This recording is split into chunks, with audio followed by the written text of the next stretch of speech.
So ito yung gagawin natin kapag babalik ka. Halimbawa, traffic or 2 lane. So hindi kaya ang U-turn. Hindi kaya. So hindi din kaya yung 2-point turn. Ang 2-point turn naman, yung aatras sa kanto, babalik. Ang gagawin natin ay 3-point turn. Abante, atras, abante. Kaya tinawag na 3-point turn, 3 full turn siya. Full turn left, full turn right, full turn left. Atras, abante. Okay? Okay, ano muna? Full turn left. So, ang gagawin natin yung 3-point turn. Full turn ka ng left. Ito ay kapag traffic o gusto mo nang bumalik.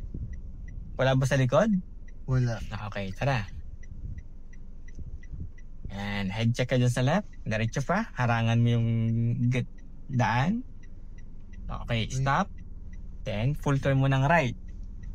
Tagad pa kanan. Drive pa rin siya. Reverse ka na ngayon. Reverse. Atras, tanggal ang brake. Left at right, ang tingin. Nabilis ah.